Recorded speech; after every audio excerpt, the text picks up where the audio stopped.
लाल button दबाकर हमारे channel को सब्सक्राइब कर लीजिए। और हाँ फ्रेंड्स, सब्सक्राइब बटन के बराबर में घंटी वाला बेल वाला आइकॉन दबाकर ओके दबाना बिल्कुल भी ना भूलें।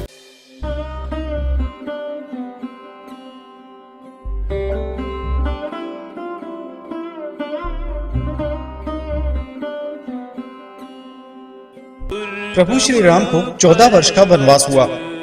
इस वनवास काल में श्री राम ने कई ऋषि मुनियों से शिक्षा और विद्या ग्रहण की, तपस्या की और भारत के आदिवासी, वनवासी और तमाम तरह के भारतीय समाज को संगठित कर उन्हें धर्म के मार्ग पर चलाया।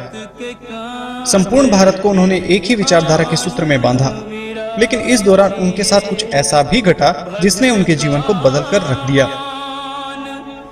रामायण में उल्लेखित और अनेक अनुसंधानकर्ताओं के अनुसार जब भगवान राम को वनवास हुआ तब उन्होंने अपनी यात्रा अयोध्या से प्रारंभ करते हुए रामेश्वरम और उसके बाद श्रीलंका में समाप्त की। इस दौरान उनके साथ जहां भी जो भी घटा उनमें से 200 से अधिक घटना स्थलों की पहचान की गई है। जाने माने इतिहासकार और पुरातत्व शास्त्री अनुसंधानकर्ता डॉक्टर राम अवतार ने श्री राम और माता सीता के जीवन की घटनाओं से जुड़े ऐसे 200 से भी अधिक स्थानों का पता लगाया है जहां आज भी तत्संबंधी स्मारक स्थल विद्यमान हैं, जहां श्री राम और माता सीता रुके या रहे थे। वहां के स्मारकों, भित्ति चित्रों, गुफाओं और आदि स्थानों के समय काल की जांच वैज्ञानिक तरीकों से की गई है। आइए जानते हैं कुछ प्रमुख स्थानों के नाम। पहला नाम आता है तमसा नदी का। अयोध्या से 20 किलोमीटर दूर है तमसा नदी। यहां पर उन्होंने नाव से यह नदी पार की थी। दूसरे नंबर पर आता है श्रृंगवेरपुर तीर्थ। प्रयागराज से 20 से 22 किलोमीटर दूर वे श्रृंगवेरपुर पहुंचे, जो निषादराज गुह का राज्य था। यहीं पर गंगा के तट पर उन्होंने केवट से गंगा पार करने को कहा था। श्रृंगवेरपुर को वर्तमान में सिंगरौर कहा जाता है। तीसरे नंबर पर आता है कुरई गांव। सिंगरौर में गंगा पार कर श्री राम कुरई में रुके थे। चौथे नंबर पर आता है प्रयाग। कुरई से आगे चलकर श्री राम अपने भाई लक्ष्मण और पत्नी सहित प्रयाग पहुंचे थे। प्रयाग को वर्तमान में इलाहाबाद कहा जाता है। पांचवें नंबर पर है चित्रकूट। प्रभु श्री राम ने प्रयाग संगम के समीप यमुना नदी को पार किया और फिर पहुंच गए चित्रकूट। चित्रकूट वह स्थान है जहां राम को मनाने के लिए भरत अपनी सेना के साथ पहुंचते हैं। तब जब दशरथ का देहांत हो जाता है, भरत यहां से राम की चरण पादुका ले जाकर उनकी चरण पादुका रखकर राज्य करते हैं। छठे नंबर पर आता है सतना। चित्रकूट के पास ही सतना, जो कि मध्य प्रदेश में है, स्थित अत्रि ऋषि का आश्रम था। हालांकि अनुसुईया पति महर्षि अत्रि चित्रकूट के तपोवन में रहा करते थे, लेकिन सतना में रामवन नामक स्थान पर श्री राम रुके थे। वहां ऋषि अत्रि का एक और आश्रम था। सातवें नंबर पर आता है दंडकारण्य। चित्रकूट से निकलकर श्री राम घने वन में पहुंच गए।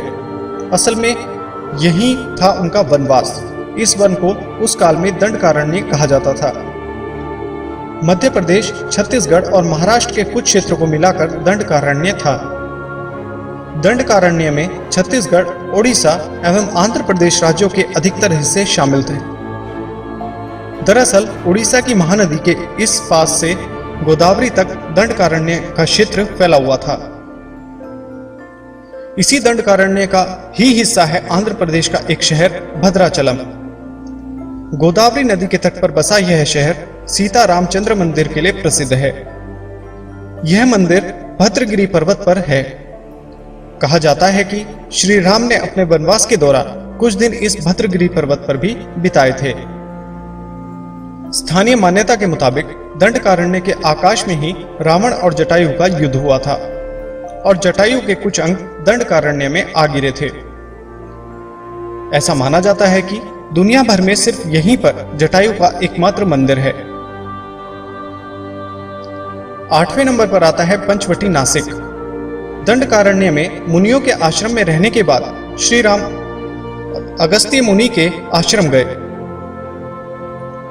यह आश्रम नासिक के पंचवटी क्षेत्र में है, जो गोदावरी नदी के किनारे बसा है।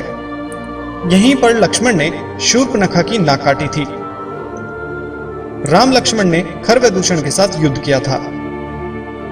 गिद्धराज जटायु से श्री राम की मैत्री भी यहीं हुई थी। वाल्मीकि रामायण अरण्यकांड में पंचवटी का मनोहर वर्णन मिलता है।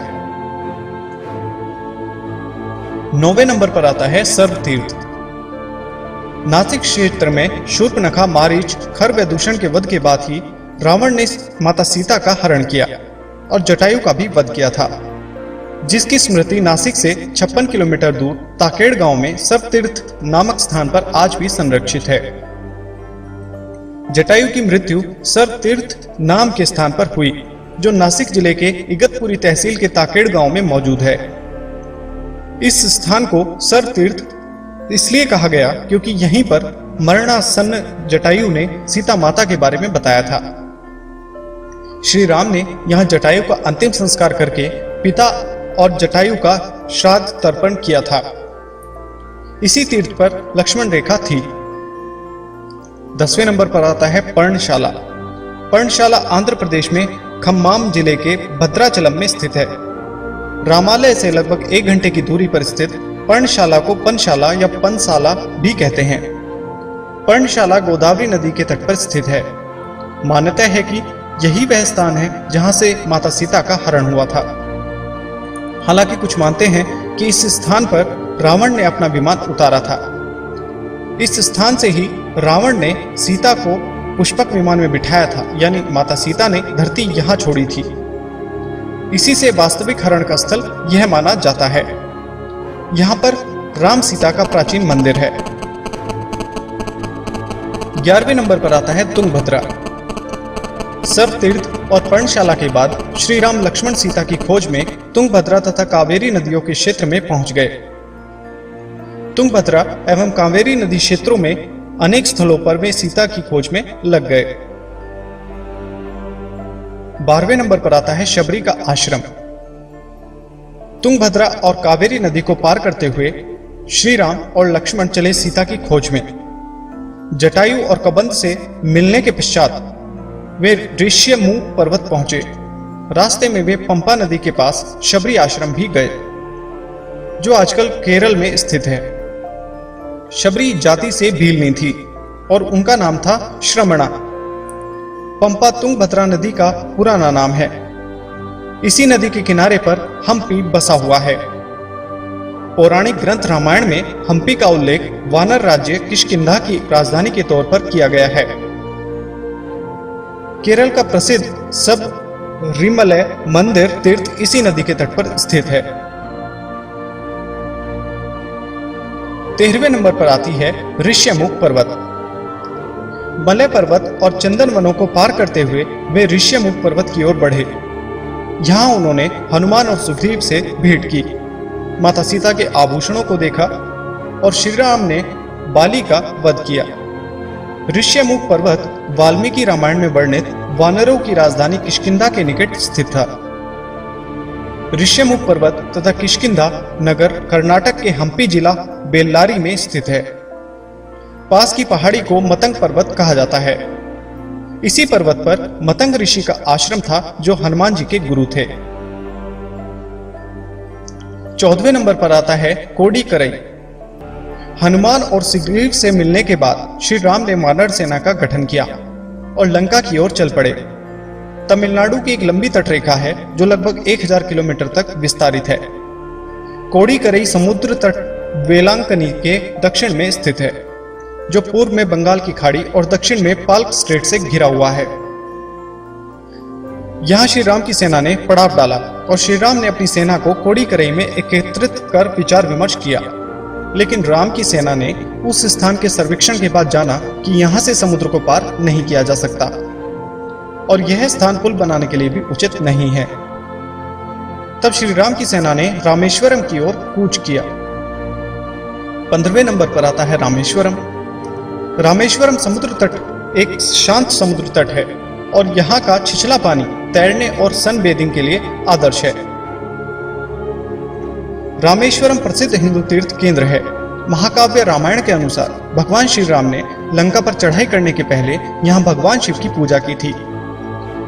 रामेश्वरम का शिवलिंग श्री राम द्वारा स्थापित शिवलिंग है। 16वें नंबर पर आता है धनुषकोडी। वाल्मीकि के अनुसार 30 दिन की खोजबीन के बाद श्री राम ने रामेश्वरम के आगे समुद्र में वह स्थान ढूंढ निकाला जहां से आसानी से श्रीलंका पहुंचा जा सकता हो। उन्होंने नल और नील की मदद से उक्त स्थान से लंका तक पुनर्निर्माण करने का फैसला लिया। धनुषकोडी भारत के तमिलनाडु राज्य के पूर्वी तट पर रामेश्वरम द्वीप के दक्षिणी किनारे पर स्थित एक गांव है।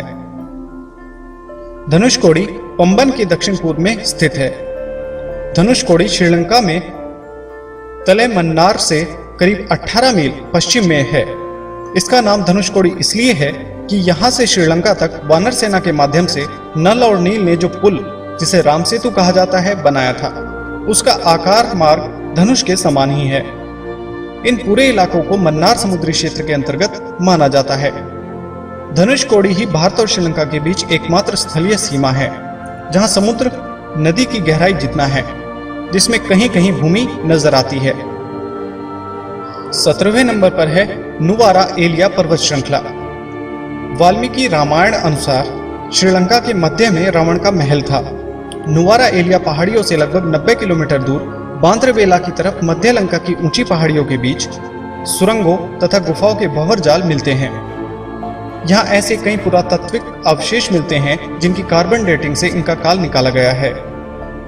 श्रीलंका में नुवारा एलिया पहाड़ियों के आसपास स्थित रावण फॉल, रावण गुफाएं, अशोक वाटिका खंडर हो चुके हैं। विभीषण के महल आदि की पुरातात्विक जांच से इनके रामायण काल के होने की पुष्टि होती है। आजकल भी इन स्थानों की भौगोलिक विशेषताएं, जीव, वनस्पति और स्मारक आदि बिल्कुल वैसे ही हैं जैसे कि रामायण में वर्णित किए गए हैं। श्री वाल्मीकि ने रामायण की संरचना श्री राम के राज्याभिषेक के बाद वर्ष 5075 ईसा पूर्व के आसपास की होगी। श्रुति स्मृति की प्रथा के माध्यम से पीढ़ी दर पीढ़ी परिचालित रहने के बाद वर्ष 1000 ईसा पूर्व के आसपास इसको लिखित रूप दिया गया होगा। इस निष्कर्ष के बहुत से प्रमाण मिलते हैं। हमारे द्वारा ये वीडियो का जो रेफरेंस लिया गया है वो लिया गया है रामायण, वाल्मीकि रामायण से और वैदिक युग एवं रामायण काल की ऐतिहासिकता से, जो कि सरोजबाला, अशोक भटनागर और कुलभूषण मिश्र द्वारा लिखित है। धन्यवाद। फ्रेंड्स, हमारे चैनल अक्षज एंटरटेनमेंट को लाइक, शेयर और सब्सक्राइब करें और नीचे कमेंट बॉक्स में अपने कीमती सुझाव हम तक पहुंचाएं। धन्यवाद।